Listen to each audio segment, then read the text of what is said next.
Hi, welcome to Domino's. My name is Lindsay and today I'm going to be walking you through the process of how we make a Domino's pizza. Obviously I'm not in a Domino's, I'm at home, but I'm going to be walking you through the best that I can. So we're going to start this off. This is one of our large dough patties. You're going to want to take it and cover both sides with cornmeal, which I already did. After that, you're going to want to sprinkle a little bit of cornmeal on the table that you're working on. It just kind of makes it glide a little bit easier across the table.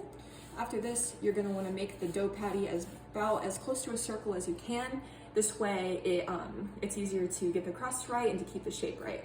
So after this, you're going to want to take your hands, cross over your two center fingers. You want your fingers to kind of look like the 3-point line on a basketball court. After that, you're going to want to go ahead and put your fingers as close to the edge of the dough patty as possible. This way it keeps the crust as thin as we can get it. That's what we want in a Domino's pizza. So after this, you're going to want to move your fingers back and forth from left to right. You're going to want to move the dough patty back and forth as well. And you're going to want to go back and forth across the dough about 2 times until it looks something like this.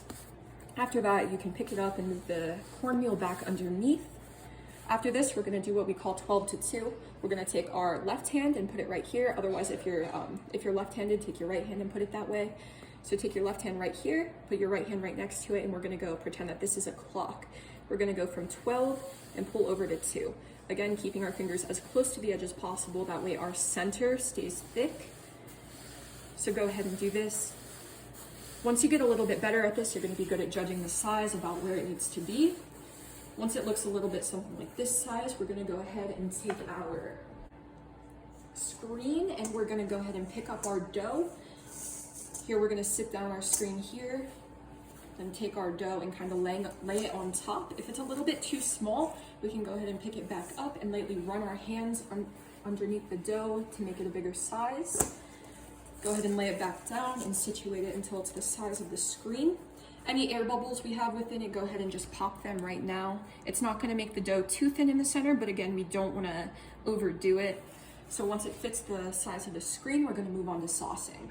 So we're going to go ahead and take our sauce and we're going to take our ladle. You want to do a heap, overflowing heap of sauce. Go ahead and sit it down in the middle. And this is what we call our yellow brick road. You're going to lightly put your ladle in the center, as light as you can, kind of like a paintbrush. You're going to go around clockwise until your sauce is all the way out to the edge. On our pizza, we want our edge to be right around the width of our fingernails, so right around here would be about the size we want. Go ahead and do this across the entire pizza. And then in the center, we want none of these white marks, so go ahead and just lightly run back and forth across the edge. Give me 1 second.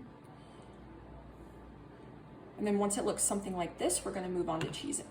So I'm gonna go ahead and sit our dough patty down. So for our cheesing, we're going to want to go in with 2 hands. We're going to want to grab a small handful. It's always better to grab less than more. That way we're not wasting too much product. For this, we're going to want to start again, pretend it's a clock, start at 12 and lightly sprinkle around the edges. We don't want to worry about the center too much because that's how we get greasy pizza. We want to fill in the edge. The center kind of fills in itself. We want our hands to be about a foot above the pizza. Some people will say 6 inches. I find it easier if it's about a foot. It just kind of spreads the cheese out more. Go ahead and just fill in any other red edges around the crust. The red edges is so when our customers buy it, it's more appetizing to look at. You don't want to see the cooked sauce rather than the cheese. In the center, the red is fine because it's going to cook in anyways. So once it looks something like this, we're going to move on to topping. For this, I'm just going to be doing a simple pepperoni pizza. We're going to go ahead and grab, on a large pizza at Domino's, we always do 40 pepperonis. So around the outside edge, we want to fit 20. Again, stay as close to the crust of the dough as possible. So go ahead and just fill in. This is kind of going to be a tedious process. I'm not very fast with this.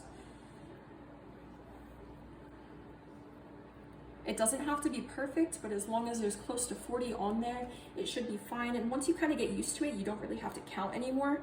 It's just gonna, as long as you fill in the outside edge with the pepperonis touching, you're gonna get a close to perfect pizza.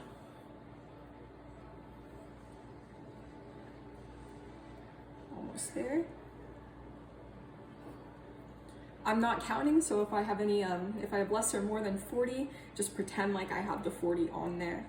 You can go ahead and fix any of the pepperonis that are folded over, but again, that's not that big of a problem. And here we go. This is kind of what you want your pizza to look like.